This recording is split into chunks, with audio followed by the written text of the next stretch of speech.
Gloria a Dios, qué lindo. He disfrutado tanto este momento. Siento muy relajado. Gloria a Jesús. Un momento muy bello. Puedo sentir la mano de Dios sobre mí, contemplándome y recibiendo mi alabanza.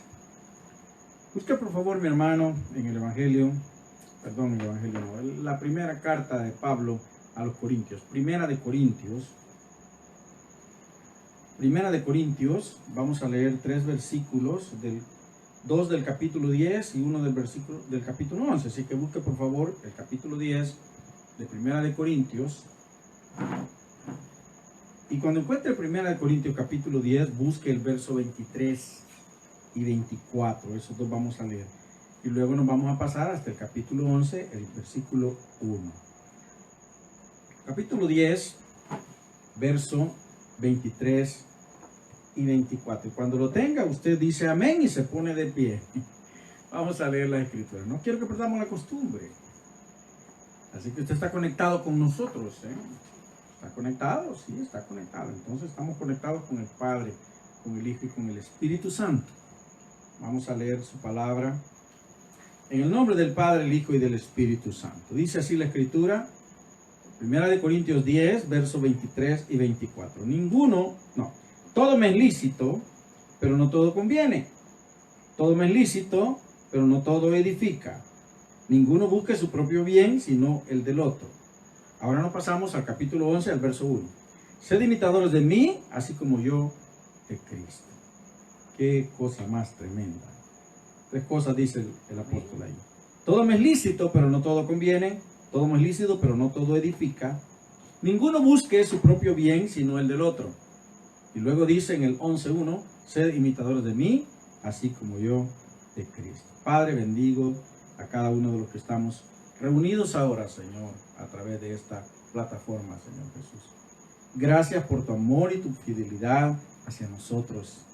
Gracias por permanecer a nuestro lado, Señor. No importa la circunstancia que puede estar pasando a nuestro alrededor, tu presencia es real, Señor. Podemos sentirla en nosotros. Gracias por bendecirnos, por cuidarnos, por proveernos.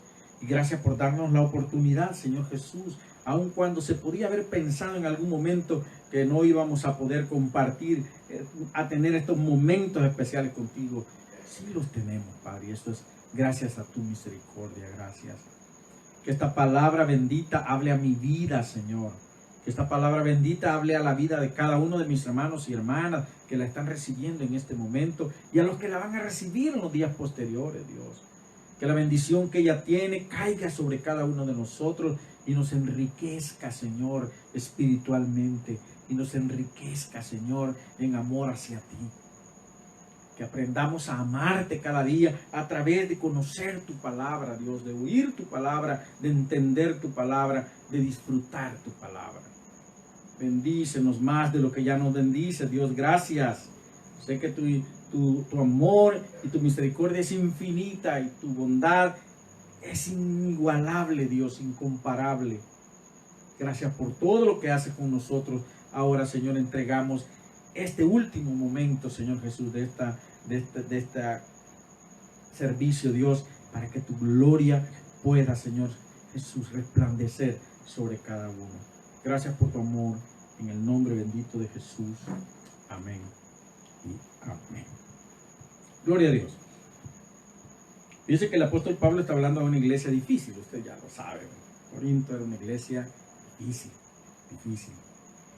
Y como ellos, había muchas filosofías alrededor de ellos y mucha religión alrededor de ellos.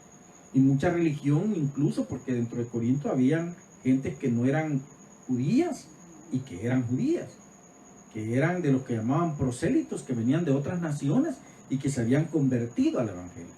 Pero esa gente todavía estaba como decimos algunos, rumiando sus religiones anteriores, ¿no? O sea, todavía estaban debatiéndose en si era bueno hacer lo que hacían antes o hacer lo que hoy habían aprendido del Evangelio de Jesucristo. Entonces el apóstol Pablo les dice 3 cosas. Todo me es lícito. O sea, dice, yo estoy aquí delante de ustedes y después de hablar un poco contra el que dejen de ser idólatras, les dice, todo me es lícito, todo me es permitido, pero no todo me conviene. Yo puedo hacer todo lo que quiera, pero no todo lo que yo haga será conveniente para mí, será edificante para mí. Todo me es permitido, dice él, pero no todo me edifica. Entonces nada me es prohibido. Nada me es prohibido. Nada. Todo lo que está delante de mí yo lo puedo hacer, pero no todo me conviene hacerlo. Y no todo lo que está delante de mí me edifica cuando lo hago. Y luego dice, primero deben de pensar ustedes en el bienestar de los demás y no en su propio bienestar. Porque con lo que nosotros hacemos, afectamos o bendecimos. Por eso es que decía él, ninguno busque su propio bien, solo satisfacer sus deseos, sus caprichos o sus necesidades, sino piense en el bienestar de los demás. Piense en el bienestar de los demás. Y al final termina rematando en el que para mí el versículo 1, si yo hubiera hecho la división, el versículo 1 del capítulo 11 lo hubiera dejado como el último del capítulo 10. Remata ahí el discurso y dice, todo lo que yo he hablado me lleva a decirles y a recomendarles que ustedes hagan lo que yo hago, así como yo hago lo que Cristo enseñó. Sed imitadores de mí como yo de Cristo, dice. Qué cosa más impresionante. Los humanos, fíjese, sea intencional o inconscientemente, tenemos patrones de imitación. A veces ni nos damos cuenta, pero nosotros de repente estamos actuando, hablando o viviendo de la manera que otros viven. Y mucha gente se fija mucho, muchas personas se fijan bastante en cómo viven los demás para vivir como ellos. Muchas personas se fijan en cómo visten otros para vestir como ellos. De ahí es donde surgen las modas. Si la moda no es algo que alguien se inventó, es que la moda florece y hace un buen negocio porque hay mucha gente que está dispuesta a imitar cómo se visten los demás. Entonces dicen, oh, así se viste, este es el último grito de la moda, decían antes. Ahora dicen, esta es la tendencia, ya le cambiaron la palabra. Antes decía, es el último grito de la moda. Y estaban las minifaldas, estaban los shorts, estaban los pasarrillos, le llamaban antes, que parecidas a los leggings de hoy. Y ya tanta forma, tantos vestidos, y la gente hoy incluso paga una gran cantidad de dinero por tener un vestido igual al que se puso X personaje famoso. Quieren parecer como ellos. Se quieren cortar el pelo como se cortan los demás. Se quieren pintar el pelo como se lo pintan otros. Quieren hablar como los demás hablan. En el ambiente cristiano, ¿verdad? Hay muchos cristianos que empezamos a hablar como hablan nuestros maestros o nuestros pastores. Empezamos a hablar y a predicar con la misma entonación. Y hay una iglesia incluso que aquí, que ya no la vemos tanto, por televisión por lo menos, no tanto, de verdad, que sus raíces su origen son brasileñas. Y entonces sus pastores son salvadoreños, los pastores de aquí son salvadoreños. Pero lo increíble es que los pastores salvadoreños hablan como brasileños. Entonces son pastores nuestros, nativos de El Salvador, pero de repente cuando se convierten y se integran a esa iglesia, empiezan a hablar como hablan sus pastores, como brasileños. Una tendencia, una moda, una imitación. Inconscientemente, posiblemente, nosotros tratamos de imitar a otras personas. Tenemos patrones de imitación. Y tratamos de encontrar, algunos incluso dicen, creyendo, inconscientemente, posiblemente diría yo lo hacen, es que yo quiero ser auténtico. Pero realmente nunca será auténtico porque estará imitando a otra persona. Estará imitando a otra persona. Pero también está el otro caso, el que yo reconozca y sepa que no soy lo mejor, el mejor patrón, la mejor imagen, y entonces no quiero que nadie me imite. Pero qué bonito es poder pararse y expresarle. Vayamos más, no seamos tan exigentes a nuestra familia. Aunque quizás estamos siendo más exigentes que otra cosa, ¿verdad? Digámosle a nuestra familia, parémonos en la sala de nuestra casa un día y digámosle a nuestra familia, esposa, hijos, ustedes imítenme a mí, porque yo imito a Cristo. Wow. palabra fue tremenda. Y antes de que este hombre se atreviera a decir esta palabra, inspirado en su maestro dijo: aprended de mí. Que es casi lo mismo, pues es lo mismo, ¿verdad? Aprendan de mí, que soy manso y humilde de corazón. Y entonces cuando ustedes aprendan de mí y hagan lo que yo hago, o sea, me imiten, entonces ustedes tendrán descanso. Gloria a Jesús. Jesús lo dijo en Mateo 11:29. Entonces, si nosotros queremos entrar en la onda de la imitación, o en la moda de la imitación, o en la tendencia de la imitación, deberíamos de imitar un patrón que valga la pena. Deberíamos de imitar una imagen que sea suficientemente buena. Y la única imagen y el único patrón digno de ser imitado se llama Jesucristo. No hay otro.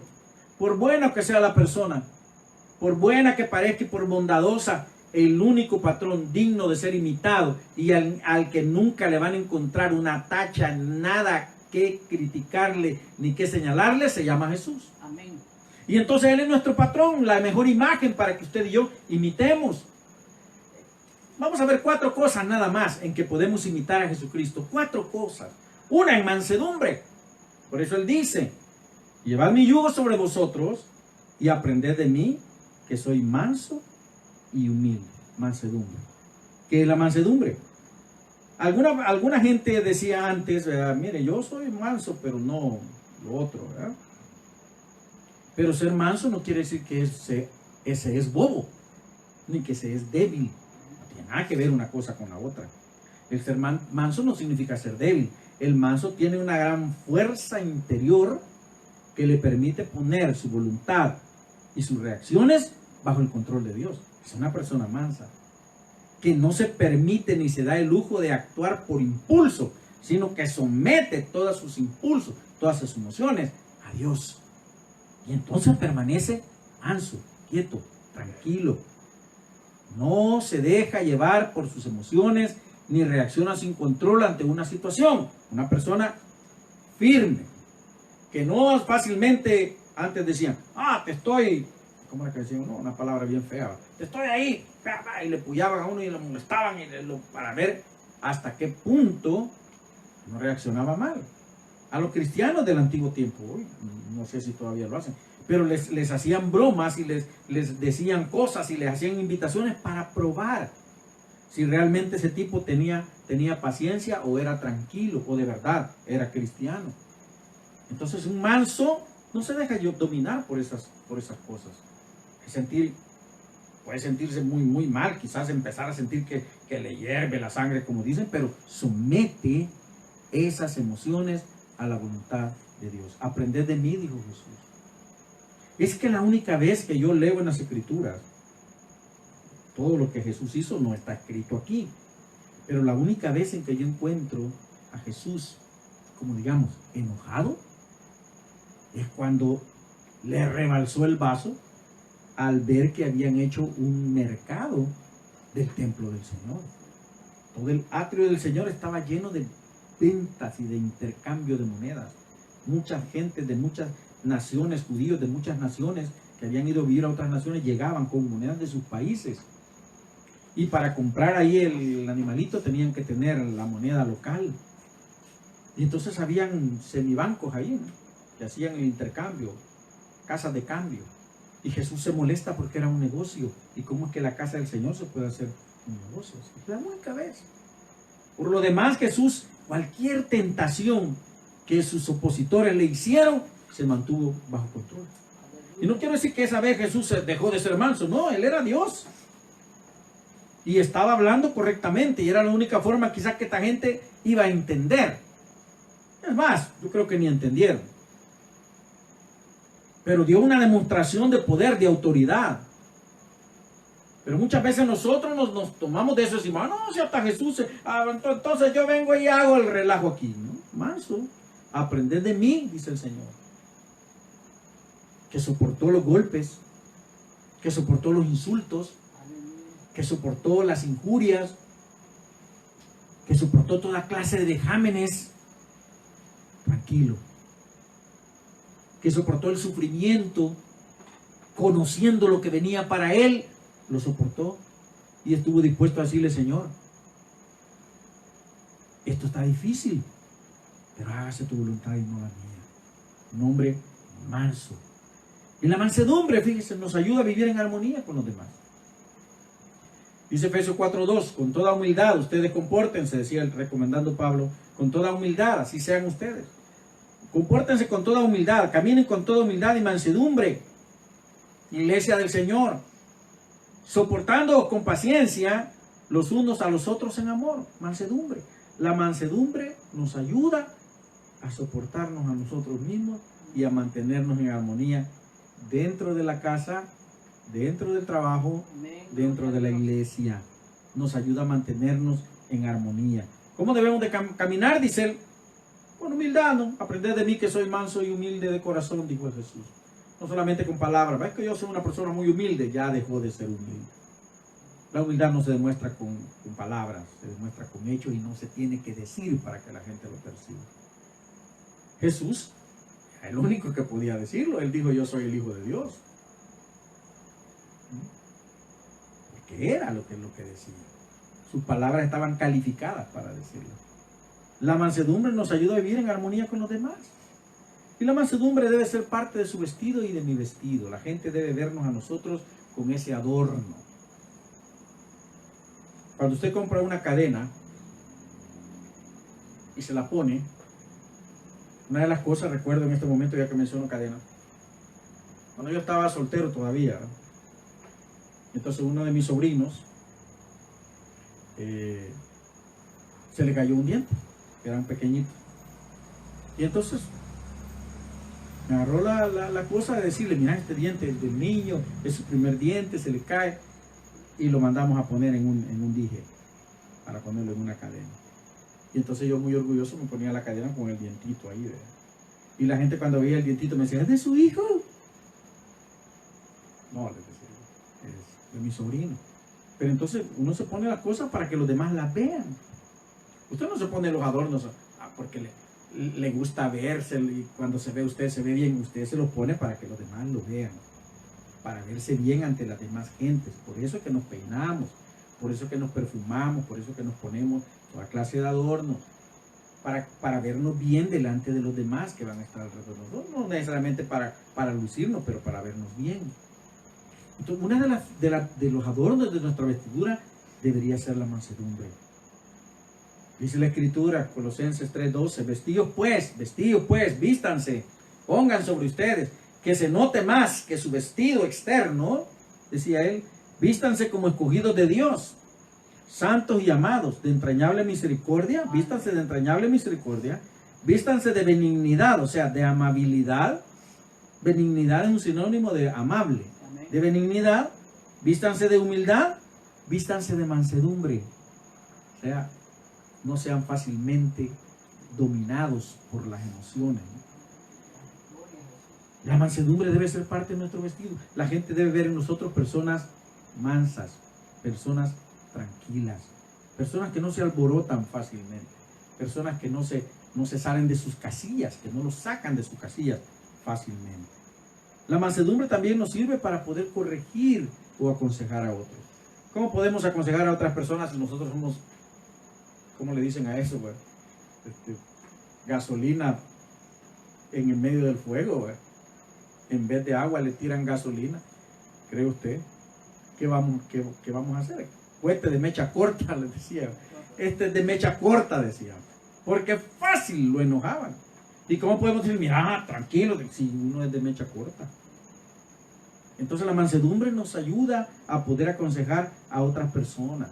Por eso decía Pablo a Timoteo, que con mansedumbre corrija a los que se oponen, a que se hagan las cosas buenas en la iglesia, aquellos que no están de acuerdo con ustedes, por si quizá Dios les conceda que se arrepientan para conocer la verdad. Aquellos que se oponen a la enseñanza de ustedes, aquellos que no están de acuerdo, corríjanlos con mansedumbre, háblenles tranquilamente, les digan lo que les digan, no se molesten, háganlo con tranquilidad, que ellos vean que ustedes son personas que de verdad imitan a su maestro.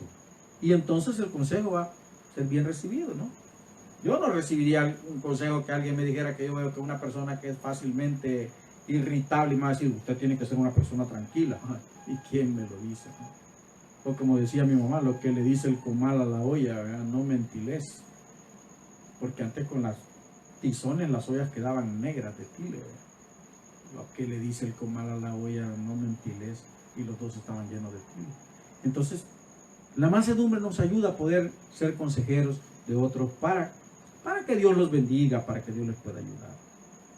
Primero, mansedumbre. Segunda cosa en que podemos imitar a Jesús. Jesucristo es nuestro mejor ejemplo en amor. Ay, esto me ha hablado mucho. Juan 13:34 dice, un mandamiento nuevo os doy, que os améis unos a otros, como yo os he amado, que también os améis unos a otros. Aquí le está diciendo el Señor, yo les doy un mandamiento que lo han visto en mí. No le estoy dando un mandamiento que estaba escrito en la ley, en tablas de piedra, y que a ustedes les parecía que era imposible hacer. Yo les estoy dando un mandamiento que están viendo cómo se hace en mí. Entonces no les estoy pidiendo algo diferente. Ustedes pueden ver en la ley, no dice, ama a tu prójimo. En la ley no decía eso, los mandamientos no dicen eso. Dice, no matarás, aunque queda ahí, ¿verdad? Entendido que el amar al prójimo implica eso, no matar, no robar, no adulterar, no codiciar las cosas. Eso implica amar, no hacerlo implica amar. Pero yo les digo, yo no estoy diciendo esas cosas que les parecen tan difíciles a ustedes. Les estoy diciendo, ámense. Y ni siquiera le estoy diciendo, ámense pero ¿cómo nos vamos a amar? Pero ¿cómo, Señor? ¿Cómo nos vamos a amar? ¿Qué significa eso? Así como yo los he amado a ustedes. Ustedes ámense unos a otros. Y no hay cosa más triste que en un grupo pequeño, vamos a hablar de una familia, que en una familia hay personas que no se pueden amar. Hay personas que no se pueden amar. Hay personas que no se pueden ver. Hay personas que no pueden tolerarse. Hay personas que no pueden convivir. Dice el Señor, ámense unos a otros. ¿Cómo se van a amar? ¿Les cuesta mucho entender cómo se van a amar? Bueno, ámense así como yo los he amado a ustedes. Así ámense ustedes. La iglesia del Señor debería de ser un lugar donde fluya el amor por todos lados. Y donde todas las personas nos llenemos de amor y salgamos rebosando de amor a repartir amor por todos lados. El amor encierra respeto. El amor encierra el valorar a las demás personas, el reconocer los valores y los éxitos de otras personas. El amor significa eso. El amor significa entrega a los demás. Eso quiere decir, voy a servir a los demás. ¿Por qué? Por amor. Miren, mi esposa decía en la oración una cosa bien linda y nosotros la estamos experimentando casi todos los días. Y es como podemos percibir el amor de ustedes. Unos a través de sus oraciones, otros a través de sus mensajes y otros a través de cosas como tamales, como pan, como platos de comida, como, híjole, le digo que estamos subiendo un poco de peso. Dios nos ha bendecido tanto. ¿Y qué nos dice todo eso? Que ustedes nos aman. Que el amor de Dios fluye a través de ustedes. ¿Sabe por qué? Porque Dios quiere bendecir nuestra vida y los está usando a ustedes para bendecirnos. ¡Qué bueno! Ámense unos a otros. ¿Cómo? Así. Cuando usted se entrega, cuando no está pensando en que va a gastar para bendecir a otro, esa entrega, ese sacrificio, cuando no está pensando en que le va a costar, en que va a caminar mucho, en que va a tener que perder la pena. Amén. Así como Dios lo ha amado. Cuando no está pensando, ay, pero si tuviera mejor conducta, yo lo amaría. Ámenlo. El amor nos ayuda a vivir en armonía con los demás, igual que la mansedumbre. Dice en Romanos 12:10, amaos los unos a los otros con amor fraternal. Y en cuanto a honra, prefiéranse ustedes los unos a los otros. Si quieres honrar a alguien, no vayas a honrar al de la calle. Fíjese que en muchos lugares eso pasa. estamos honrando y estamos echándole piropos y estamos echándole flores a la gente de afuera, pero en la casa y en la iglesia, ámense.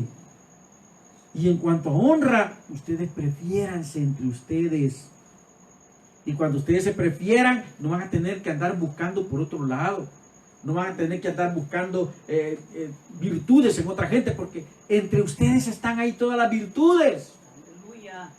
Solo tienen que amarse. Y entonces van a dejar de ver los defectos y empezarán a florecer las virtudes. Y estaremos mejor. Estaremos más en armonía. Hay que amar aunque no nos amen. Mire qué cosa más dura. Hay que amar aunque no nos amen. A mí hace muchos años, alguna vez le he contado, me dijo una persona que no era cristiana. No, me dijo, cuando empezamos a hablar del amor de Dios, un tema parecido a esto. Me dijo, no, me dijo, no estoy de acuerdo. Porque yo si voy a amar a alguien es para que me ame. Yo no voy a amar a alguien que no me ame. Y la Escritura dice, amad a vuestros enemigos. Miren, bendecid a los que os maldicen. Uy. Haced bien a los que os aborrecen. Qué duro. Orad por los que os ultrajan. Qué terrible está esto. Y por aquellos que te persiguen. ¡Wow! Dios mío, me la está poniendo bien difícil. ¿A quién debo de amar? A las personas que me aman, les dijo Jesús. ¿Y qué virtud tiene eso? ¿Y quién no bendice? ¿Y quién no ama al que te bendice y al que te ama? Eso es fácil. Claro, si amar a mamá no cuesta mucho porque te bendice. Amar al vecino que te insulta. Amar a tu compañero que todos los días te quiere poner tropiezo en tu trabajo. Ama a esa persona que cada vez que pasas está echando una maldición porque te ve pasar sonriendo. Ese es el amor. Jesús dijo, no es suficiente con amar a la gente que nos quiere a nosotros. El verdadero amor ama a eso. Por eso Jesús en la cruz exclamó, cuando estaba clavado en la cruz y miró a la multitud.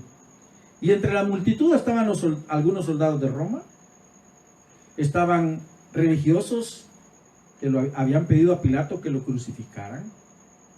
Estaban ahí gente que se había burlado de él en el camino. Estaban ahí algunos que se gozaban viéndolo crucificado. Y él, viendo la multitud, decía, Padre, perdónalos, porque no saben lo que hacen. Eso es amor. Cuando tú puedes amar al que te odia, cuando tú puedes amar al que te maldice, cuando tú puedes amar a aquella persona que te quiere mal, que te quiere el mal, que no desea para ti nada bueno. Y sin embargo, tú cuando ves a esa persona, la ves con un corazón misericordioso. Ama a tu enemigo. Hay que amar porque cuando tú y yo amamos, le probamos o le demostramos al mundo que conocemos a Dios, que hemos conocido a Dios. Por eso Juan escribía en sus epístolas, en la primera de Juan 4:7, escribía él, amados, amémonos unos a otros, hombre. Pablo se lo decía a aquella iglesia, a un montón de gente. Ahora Juan se lo dice a toda la iglesia, amados, amémonos unos a otros, hombre. ¿Por qué no vamos a amar? Porque el amor es de Dios. Porque el amor es de Dios. Y todo aquel que ama es nacido de Dios y conoce a Dios. No, yo conozco a Dios con todo mi corazón. Yo conozco al Señor y Dios me habla y tengo enemigos en la iglesia. Y tengo enemigos en la congregación. Y tengo enemigos en el trabajo. Y tengo enemigos en el vecindario. Pero amo a Dios. ¿Cómo puede ser? El que ama, dice, es nacido de Dios y conoce a Dios. Quiere decir que el que no ama, no conoce a Dios. Amén. Porque Dios es amor. El que no ama, no conoce a Dios, porque Dios es amor. Amén. Y entonces el amar a las demás personas, el amar a aquellas personas que nos bendicen, el amar a aquellas personas que no nos bendicen, eso dice a la gente, al mundo que está expectante con nosotros, que nosotros conocemos a Dios. ¿Cómo se expresarán de nosotros la gente? Una persona que dijo esto, viene en mi mente esto. No digo la persona a otros cristianos, a una persona cristiana. Unas mujeres cristianas le dijeron esto. No, ustedes sí son cristianos. A mí me consta que ustedes son cristianos. Aquellos no. ¿Y cuál era la diferencia? En las actitudes, en la forma como veían a las personas, en la forma como hablaban a las personas, en las actitudes que tenían hacia las demás personas. Es que el amor se nota. Una persona que conoce a Dios, lo primero que tiene en su vida es amor. Y lo puede compartir, y lo puede dar, sin esperar recibir a cambio multiplicado el amor. Lo puede dar. ¿Por qué? Porque Dios es amor. Y Dios amó a la multitud aunque no lo hubiesen bendecido. Y aunque no lo hubiesen aceptado. El Señor vino a entregar su vida por los que lo aceptaron y por los que no lo habían aceptado. Y lo hizo por amor. En esto conocemos el amor, ¿no? En que Cristo murió por nosotros, aunque nosotros éramos pecadores. Él vino a morir por nosotros. ¿Y por qué lo hizo? Porque amó. Por eso digo, Jesús es el mejor ejemplo de amor. ¿Usted quiere tener un ejemplo de amor? Bueno, no lo busque en las novelas, no lo busque en las películas, búsquelo en Jesús. Él es el mejor ejemplo de amor que usted y yo tenemos. Pero también tenemos ya la mansedumbre y el amor. Tercero, Jesús es nuestro mejor ejemplo en obediencia. Uy, la obediencia. Juan 15:10. Escribe el apóstol Juan. Si guardaren mis mandamientos, dijo el Señor. Está escribiendo Juan lo que dijo Jesús. Si guardaren mis mandamientos, permaneceréis en mi amor, así como yo he guardado los mandamientos de mi Padre y permanezco en su amor. Si ustedes guardan mis mandamientos, no vaya a ser como aquel, vea que ahí la tengo bien guardadita. No, si cumples, si practicas mis mandamientos, quiere decir, si te ciñes, aquel que guarda la ley quiere decir que la cumple, que la respeta. Entonces Jesús le estaba diciendo, si tú respetas, si tú cumples, si tú valoras, si tú atesoras, si practicas lo que yo les estoy diciendo, entonces dice, mi Padre permanecerá en ti y ustedes van a permanecer en mí. Lo dice de esta manera. Así como yo he guardado los mandamientos de mi Padre y permanezco en su amor, ustedes van a permanecer en mi amor. O sea, ustedes van a permanecer en mí, por lo tanto van a poder amar, van a ser obedientes, así como yo permanezco en el amor de mi Padre y por lo tanto soy obediente. Mira, hay cosas que no queremos hacer. Le mencionaba hace unos minutos el episodio aquel cuando Jesús va a orar y puede ver pasar la película anticipada de lo que va a suceder en su vida. Hay cosas que nosotros no queremos hacer. Hay cosas que no queremos hacer. Hay cosas que no queremos practicar. Hay cosas que no queremos nosotros, en las que no queremos participar. Sin embargo, Dios nos manda a obedecer. Hay cosas que nos da pena, que nos causa temor. Pero dice Dios, si ustedes practican mis mandamientos, ustedes van a permanecer en mí. Así como yo permanezco en mi Padre, porque obedezco los mandamientos de mi Padre. La obediencia nos lleva a convertirnos en esclavos de la justicia. Una cosa es, hay dos formas de ser esclavos, del pecado o de la justicia. La desobediencia me lleva a ser esclavo del pecado y la obediencia me lleva a ser esclavo de la justicia. Entonces le dice el apóstol a los Romanos, capítulo 6, verso 16, ¿no sabéis que si os sometéis a alguien como esclavos para obedecerle, sois esclavos de aquel a quien obedeces?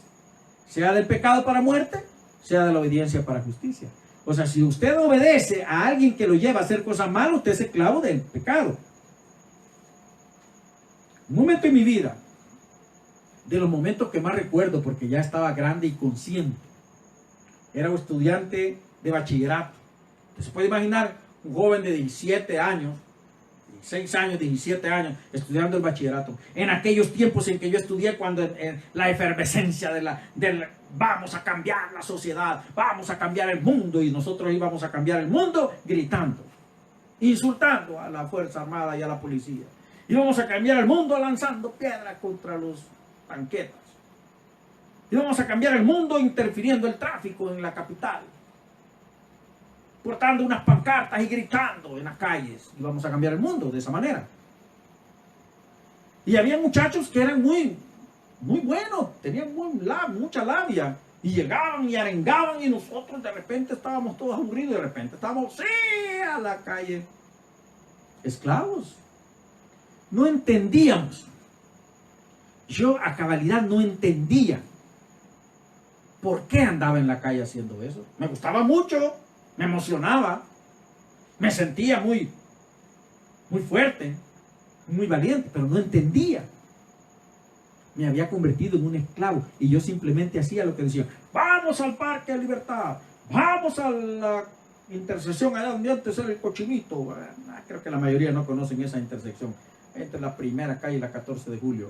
Ahí en esa esquina, sentado en la plena 10 de la mañana.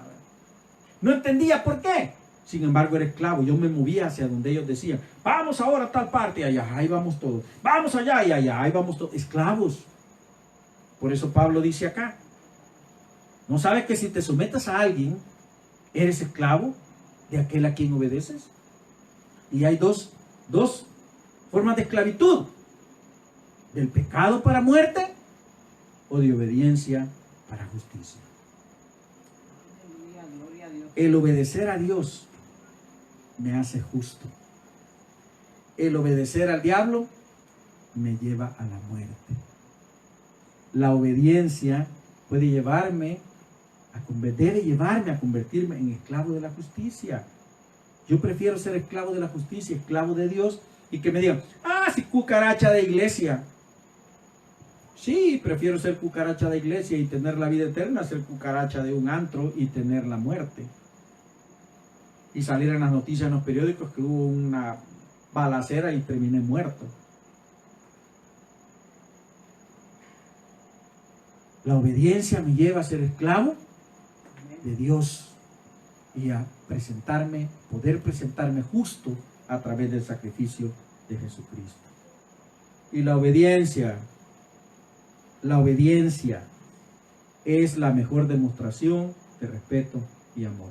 Hijo, tú quieres demostrarle respeto y amor a tus padres, obedéceles. Tú quieres demostrarle amor y respeto a Dios, obedécele. La obediencia es la mejor demostración de respeto y amor. Tú puedes manifestar tu respeto y tu amor a las personas obedeciéndoles, haciéndoles caso. En cuarto lugar, Jesús es nuestro mejor ejemplo en perdón. En perdón.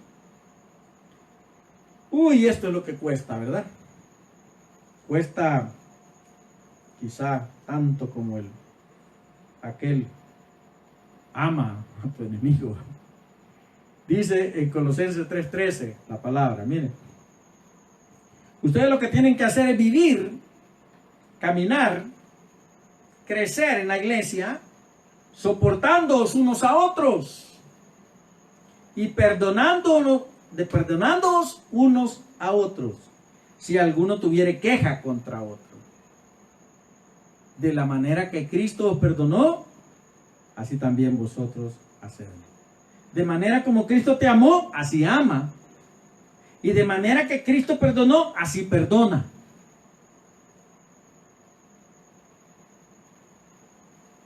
Al humano, una de las cosas que más nos cuesta es perdonar. Nos clavamos, como decimos. Y entonces andamos ahí, como decían, este ya anda bien trompudo, me decían a mí. O sea, anda enojado, anda serio, anda trompudo. Nos enojamos. Si creemos que aquella persona hace algo que no me gustó, entonces yo lo que hago es enojarme. Y entonces, no me hables. Mira, perdóname. No me hables. Ni te me acerques. Entonces dice la Escritura ¿Qué es lo que tienen que hacer ustedes? Fíjense la palabra. Soportarse. ¿Qué quiere decir que es soportarse?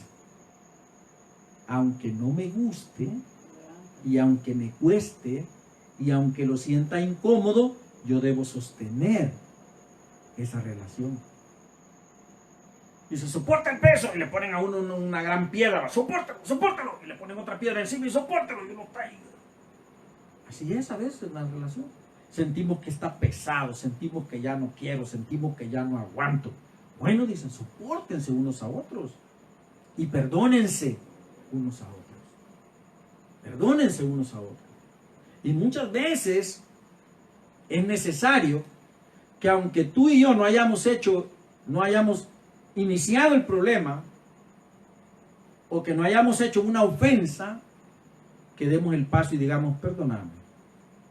Aunque no haya sido yo el ofensor, perdóname. Y le aseguro que se arreglan las cosas. Se arreglan las cosas rápidamente. ¿Por qué? Porque el perdón borra y sana cualquier herida. El perdón borra y sana. Oigan, el perdón, no el hacerme del ojo pacho. Porque mucha gente dice, ah, no, yo te perdono. Sí, pero no olvido. Ay, papá, eso te lo guardo. Eso está guardadito, mira, te perdono. Vamos a ser amigos, pero mira. Decía una anciana hace años, mi esposa me contaba eso, yo no la conocí a la anciana. Ay, decía, tenía un dicho la anciana que decía. ¿Cómo era el dicho que decía? Gato que a mí me araña, decía, ese era, ¿verdad? Gato que a mí me araña, estando conmigo en paz. ¿Cómo era la solita? Gato que a mí me araña, estando conmigo en paz. Por más halagos que me haga, no me vuelve a arañar más, decía la anciana. Gato que a mí me araña, estando conmigo en paz, decía, por más halagos que me haga, no me vuelve a arañar más. O sea, lo perdono, pero no olvido. El perdón borra y sana cualquier herida, cuando es perdón. Dice la Escritura que Dios perdonó nuestros pecados. ¿Y qué hizo con nuestros pecados? Dice que los arrojó, simbólicamente, metafóricamente, los agarró y los tiró a lo más profundo del mar, allá en las fosas de las Marianas. Allí los fue a tirar, en el espacio más profundo del fondo del mar. Ahí los fue a tirar, donde no pueden llegar los humanos porque se mueren, revientan. ¿Para qué? Para que no fueran recordados. Dios no nos está recordando cada rato los pecados. Ay, si Dios me pasara recordando a mí todo lo malo que he hecho en la vida, pasaría yo intranquilo, no podría ni dormir. Pero Dios me perdonó. Dios te perdonó. Dios nos perdonó. Y de la manera como Él perdonó, así nosotros también debemos de perdonar a los demás. O sea, hay que perdonar. Quizás tu cerebro no olvide, pero que no te dañe, porque cuando tú perdonas de verdad, puedes ver a la persona y mira, la ves con tranquilidad. Amén. Y te lo digo de verdad. Amén. Yo veo a algunas personas que siento que en algún momento de mi vida me causaron cosas serias, pero las veo, no me provocan nada ahora. Y entonces entiendo que Dios me ayudó a perdonar. Y como he perdonado, me siento en paz cada vez que veo a esa persona. El problema es que cuando tú y yo no perdonamos, somos esclavos de aquel. Porque cada vez que lo vemos, nos quita el gozo, nos roba la paz. Porque dice la Escritura, ¿verdad? Así como Cristo perdonó, así también hacedlo vosotros. Perdónense. El perdón borra y sana cualquier herida, dijimos. Antes decía en Efesios 4:32, sed benignos unos con otros, o sea, sean amables, sean misericordiosos, perdonándoos unos a otros, como Dios también os perdonó a vosotros en Cristo. Ay, qué cosa. Sean amables. Ah, no, yo no le hablo. No voy a hacer nada contra él, no lo voy a demandar, pero no le hablo. Antes dice, sean amables unos con otros. Trátense bien, pues. Trátense bien. Y luego dice ahí, sean misericordiosos, o sea, vean a aquella persona con los ojos con que Dios lo ve, con ojos de misericordia. No porque se lo haya ganado, con ojos de misericordia, porque la misericordia no se puede ganar, se recibe gratis. Se recibe gratis. Con ojos de misericordia. Perdónense unos a otros, así como Dios. Wow, como Dios te perdonó. ¿Qué te perdonó el Señor? A veces nosotros no queremos perdonar cosas tan simples. Y ahora, ¿qué nos perdonó el Señor a nosotros? ¿Y por qué me cuesta tanto perdonar al otro? Así como Él me perdonó, dice, así yo debo perdonar a los demás. Si es que estoy en Cristo, termina el versículo. Si es que estoy en Cristo. Entonces, 4 cosas, ¿verdad?, que nosotros podemos imitar en Jesús. Primero dijimos la mansedumbre. Segundo, el amor. Tercero, la obediencia. Y cuarto, el perdón. Mansedumbre, amor, obediencia y perdón. 4 virtudes que tiene Jesús y que tú y yo podemos tener. ¿Por qué? Porque el Señor dijo que lo podíamos hacer. Que debíamos hacerlo así como Él lo hizo. O sea, Él no es nuestro ejemplo porque nos enseñó en una pizarra, ¿verdad? 1 más 1 es 2. 1 más 0 es 1. Y entonces nos dijo un profesor, demuéstrame que 1 más 0 es 1. Mire, yo nunca pude hacer eso.